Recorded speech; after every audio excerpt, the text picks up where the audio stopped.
Hampir 18 tahun kasus tewasnya Rekaman kamera pengawas Purwojati. kasus ini. Assalamualaikum warahmatullahi wabarakatuh. Waalaikumsalam warahmatullahi wabarakatuh. Nah baik, selamat datang di podcast kami, para pendengar setia. Jadi saya akan memperkenalkan diri saya terlebih dahulu. Nama saya Fidelis Rifanawan Batalis dengan NIM A12/2021-03. Dan hari ini kita akan menjelajahi topik yang sangat penting dan mendalam. Tapi sebelum itu, saya akan memperkenalkan terlebih dahulu untuk yang nanti jadi narasumber kita juga di sini. Ya baik, perkenalkan nama saya Muhammad Iqbal dengan NIM A12/2021-06-695. Dan saya Muhammad Taufik Sarwata Putra dengan NIM A12/2021-0595. Halo, nama saya Gilang Muhammad Rafiuddin dengan NIM A12/2021-06574. Hello everyone, nama saya Najani Fuam Hanif dengan NIM A12/2021-06706. Saya Muhammad Afid Albana dengan NIM A12/2021-06-944. Nah, mengenai topik yang akan kita bahas kali ini, kita akan membahas mengenai salah satu topik yang sangat riskan dibicarakan di kalangan sekarang ini, yaitu mengenai hak asasi manusia. Nah, topik ini tidak hanya relevan, tetapi juga berkaitan erat dengan prinsip-prinsip dasar keadilan dan juga martabat manusia di seluruh dunia. Nah, mungkin bisa dijelaskan terlebih dahulu nih buat penjelasannya oleh Kak Hanif ya. Oke, omong-omong soal hak asasi manusia ya Kak. Hak asasi manusia adalah seperangkat hak yang melekat pada setiap individu secara koordinatif dan diakui tanpa diskriminasi apapun. Nah, hak ini melibatkan aspek-aspek seperti kebebasan, martabat, kesetaraan, dan perlindungan dari penindasan atau perlakuan tidak manusiawi. Nah, prinsip-prinsip HAM umumnya diakui sebagai norma moral dan hukum yang mendasari keadilan, perdamaian, dan martabat manusia di tingkat internasional. Seperti itu, Pak. Nah, hak asasi manusia itu merujuk pada hak yang melekat pada setiap individu secara koordinatif.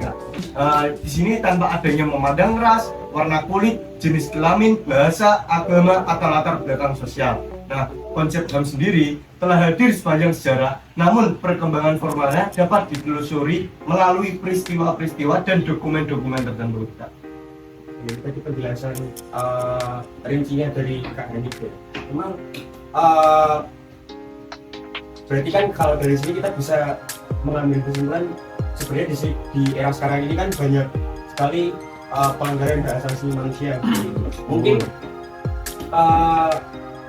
bisa dijabarkan contohnya itu, kayak misalkan pelanggaran hak asasi apa sih yang biasanya itu terjadi di kalangan sekarang ini? Mungkin Kak Gilang dulu atau Kak Iqbal dulu.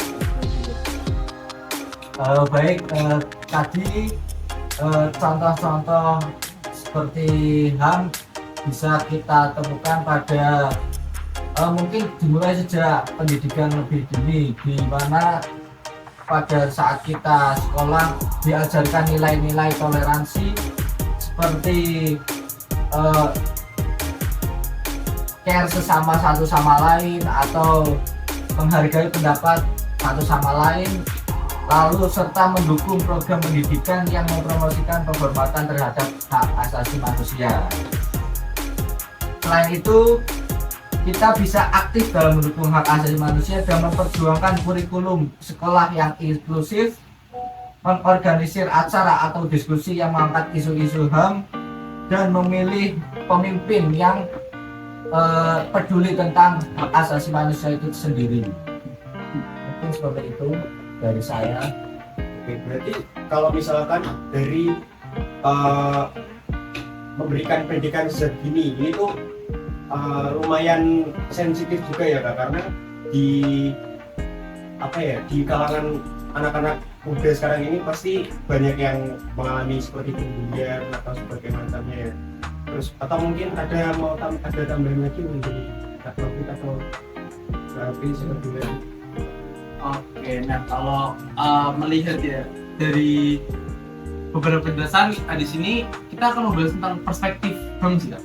Lebih tepatnya kita akan melihat beberapa perspektif dari lokal dan juga global atau dunia tentang HAM itu sendiri. Jadi kalau secara lokal tuh HAM itu bisa diinterpresentasikan sesuai dengan budaya, tradisi dan kebutuhan dari masyarakat itu sendiri di suatu negara. Nah, perspektif ini juga bisa mempengaruhi nih konteks historis atau nilai-nilai yang khas bagi suatu komunitas itu. Nah, kalau kita berbicara HAM secara global itu, HAM ini juga bisa dilihat sebagai standar universal yang diterima oleh masyarakat internasional.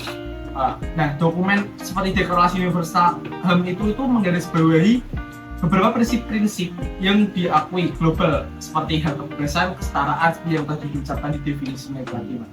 Jadi kalau di global itu bikin tentang menggarisbawahi tentang itu tadi dokumen-dokumennya. Jadi kan ada perjanjian juga ada lembaga dunia juga. Tadi kan saya jelaskan juga ya. Tadi saya menyinggung sedikit mungkin ke Kak Iqbal ya. Kak Iqbal tadi kan menyebutkan juga mengenai lebih ke cara untuk kita bisa meminimalisir terjadinya pelanggaran hak asasi manusia gitu.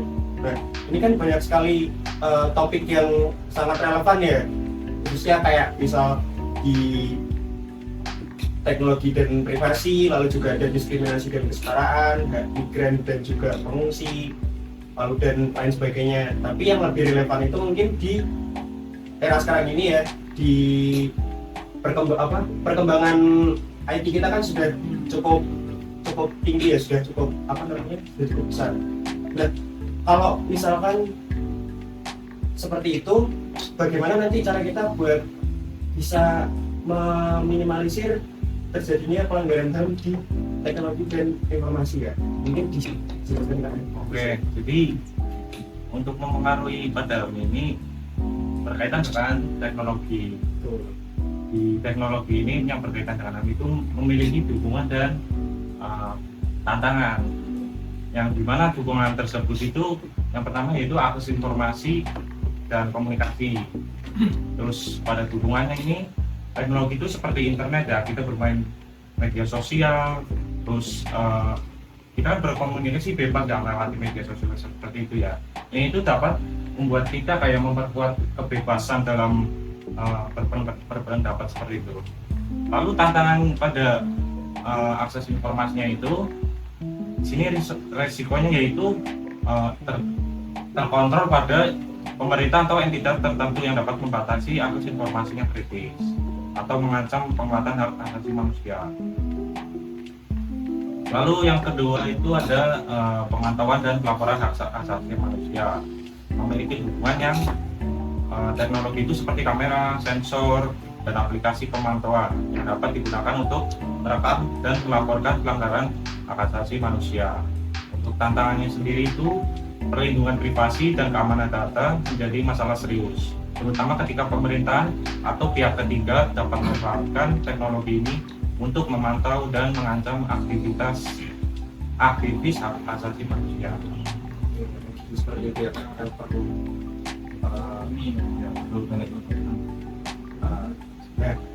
karena hak asasi manusia ini juga benar-benar sangat sensitif juga ya, dan perlu dipertahankan. Mungkin pentingnya hak asasi manusia seperti apa itu mungkin bisa dijelaskan oleh Kak Taufik ya, seperti apa? Menurut saya sih penting ya, karena ini kan hak asasi manusia kita sudah tahu harus memilikinya, dan ada beberapa penting yang fundamental. Yang pertama ada martabat manusia yang mendasarkan perlakuan terhadap setiap individu atau kelompok yang mengakui nilai intrinsik dan setiap orang tanpa memandang latar belakang. Yang kedua ada keadilan dan kesejahteraan, yang dimana membentuk dasar bagi keadilan untuk memastikan bahwa hak tersebut mendapatkan perlakuan yang adil. Yang ketiga ada perdamaian dan keamanan, yang dimana hal itu berkontribusi dalam penciptaan lingkungan yang stabil dan damai, sehingga pengakuan hak dasar dapat dilakukan dan mencegah konflik tersebut. Sudah cukup banyak mengerti gitu ya kalau Iya, bahasa betul sekali, Kak. Jadi HAM itu sangat penting. betul sekali apalagi di Indonesia ya. Ya, sangat penting di Indonesia maupun di dunia. Dunia, gitu. oke. Jadi HAM itu sangat dihargai. Sebenarnya kalau misalkan membicarakan mengenai hak asasi manusia itu kita kembali lagi ke sila-sila Pancasila nih kan. Oh, Oh, iya. betul sekali. Ada beberapa HAM yang nyambung ke Pancasila. Nah, emang mungkin pelanggaran HAM yang biasanya kalian tahu ini apa nih kak? Contohnya aja gitu. Kalau di Indonesia ini. Mungkin lebih kemudian ya. Suruh dikat aktivis Iya, mungkin mungkin ya. kayak gitu. Terus seperti yang terjadi di tahun 2008 itu kan dengan isu dari media itu terjadinya pelanggaran HAM berat. Banget ini. Jadi mungkin dari kita kesimpulan mungkin sila-sila Pancasila ini perlu ditanamkan juga ya. Iya, Seperti yang kata Kak Iqbal tadi ditanam aja di bukan hanya dihafal saja tapi juga didalami. Iya, betul sekali, Kak. Mungkin segitu aja ya karena sudah cukup mencakup banyak ini ya, sudah sangat menjelaskan sekali. Jadi ini tadi merupakan salah satu topik yang sudah kita bicarakan pada kali ini mengenai hak asasi manusia. Terima kasih untuk kakak-kakak semuanya Iya, yang sudah Terima kasih Kak Widya. kalau begitu saya tutup untuk podcast kita pada hari ini. Terima kasih untuk para pendengar kita yang sudah menonton. Wassalamualaikum warahmatullahi wabarakatuh. Waalaikumsalam. Terima kasih semuanya.